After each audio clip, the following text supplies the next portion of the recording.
చేపల కోసం ఎగబడ్డ జనాలు దెబ్బకు చెరువంతా ఖాళీ, పోలీసులను కూడా లెక్క చేయకుండా. రైట్, ఇక చూడండి ఒకసారి. వర్షాలు వస్తా ఉన్నాయి పోతా ఉన్నాయి కాబట్టి మహబూబాబాద్ జిల్లాలో జరిగింది ఇది. ఇగో ఒక్కసారి చూడండి నాయన.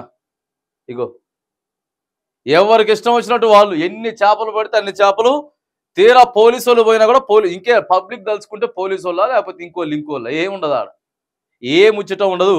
ఇలాంటివి మనకు అప్పుడప్పుడు కనపడతా ఉంటాయి. ఎక్కువగా ఈ కోళ్ళ వ్యాన్లు కానీ లేకపోతే ఎగ్గుల వ్యాన్లు కానీ పోయినప్పుడు చిన్న చిన్నగా యాక్సిడెంట్ కావటమో లేకపోతే పంచర్లు అయితే అయినప్పుడు ఊళ్ళో జనాలందరూ పోయి పట్టుకొచ్చుకుంటారు. అవి కూడా కొన్ని సందర్భాల్లో మనం చూస్తూ ఉంటాం.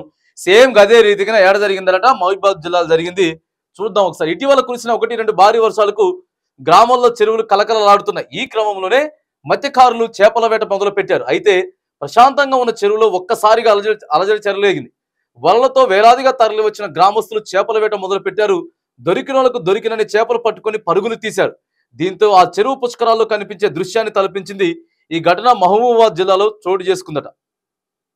సాధారణంగా గ్రామాల్లో ఉన్న చెరువుల్లోని చేపలను మత్స్యకారులు పట్టుకొని అమ్ముకొని జీవనం సాగిస్తుంటారు. అయితే చెరువుల్లోని చేపలను అప్పుడప్పుడు మిగతా వాళ్ళు కూడా పట్టుకుంటారు. కానీ ఏదో గాలం లాంటివి వేసి 1-2 చేపలు పట్టుకునే ఛాన్స్ ఉంటుంది, పట్టుకోవచ్చు కదా అని వలలు వేయనీరు, అదో నియమం ఉంటుంది. కానీ ఈ గ్రామంలో మాత్రం ఊరంతా వలలు పట్టుకొని చెరువు మీద దండయాత్ర చేశారు. అప్పటి వరకు ప్రశాంతంగా ఉన్న చెరువును కథనారంగం చేసేశారు. పట్టుకున్న వాళ్ళకి అన్నట్టుగా చేపలు పట్టుకొని పోయారు. ఆపడానికి పోలీసులను కూడా లెక్క చేయకుండా చెరువు మొత్తం లూటీ చేశారు. ఒక్కసారిగా ఊరు జనాలంతా దండెత్తడంతో చెరువు మొత్తం ఖాళీ అయిపోయింది.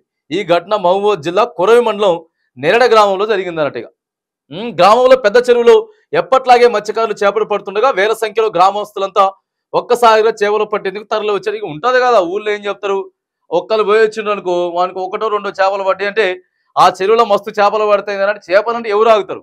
ఎవరు ఆగే పరిస్థితి లేదు. కాబట్టి ఇక ఊరంతా కూడా చేపల కోసం పోయి ఇక వాళ్ళు అసలు ఇక మామూలుగా కాదనమాట. ఇక వాళ్ళే కొట్టుకోవటం, కింద పట్టడం, అంతా ఆగం అయిపోయి ఆ చెరువు అంతా పుష్కరాన్ని తలపించిందట. ఇక మొత్తం పుష్కరాలే. ఇక పుష్కరాలు అయితే ఎట్లా స్నానాలు చేస్తూ ఉంటారో ఇక ఆ రకంగా ఉన్నది ఆ ఊళ్ళో అని చెప్తున్నారు. ఇక వరుస చెరువులో దిగి లూటీ చేశారు. దొరికిన వాళ్ళకు దొరికినన్ని చేపలు పట్టుకొని అక్కడ నుంచి పరుగులు పెట్టారు. ఈ సమాచారాన్ని పోలీసులకు అందజేయగా హుటాహుటిన చెరువు దగ్గరికి చేరుకున్నారు. గ్రామస్తులను ఆపేందుకు ఎంత ప్రయత్నించినా వాళ్ళ ప్రయత్నాలు ఫలించలేదు. పోలీసులు ఏమాత్రం లెక్క చేయకుండా గ్రామస్తులు ఇక వాళ్ళ పనిలో వాళ్ళు నిమగ్నమైనట్టు. ఇంకా పట్టించుకుంటారు.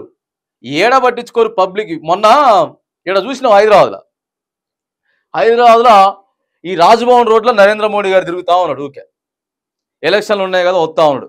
లేకపోతే ముఖ్యమంత్రి గారు అప్పుడప్పుడు తిరుగుతూ ఉంటాడు ఎక్కువ ఈ రోడ్లో, రేవంత్ రెడ్డి. ఇక మొత్తం బ్లాక్ చేస్తారు రోడ్డు. ఆయన వచ్చి 10 నిమిషాల ముందో పావు గంట ముందో బ్లాక్ చేసి కొద్దిగా ఆపుతారు. అసలు వాళ్ళ కారు పోవుడుతోటే ఇక అసలు ఆడ ట్రాఫిక్ కానిస్టేబుల్ చెప్పింది వెళ్ళిపోతూనే ఉంటాయి బండ్లు. ఇక వీళ్ళు కూడా ఏం చేస్తారు, రైట్ అంటే ఇక అట్లనే ఉంటుంది. పబ్లిక్ తలుచుకుంటే ఏది ఆగదు. కాబట్టి ఈ చెరువుల దగ్గర కూడా సేమ్ ఇక కుప్పలు తెప్పలుగా వచ్చి ఎవరికి దొరికినా ఏమైనా పట్టుకొని పోయి జరిగినటువంటి ఒక సన్నివేశం, ఒక ఫన్నీ సన్నివేశం కూడా మనకి ఇక్కడ కనబడతా ఉన్నది.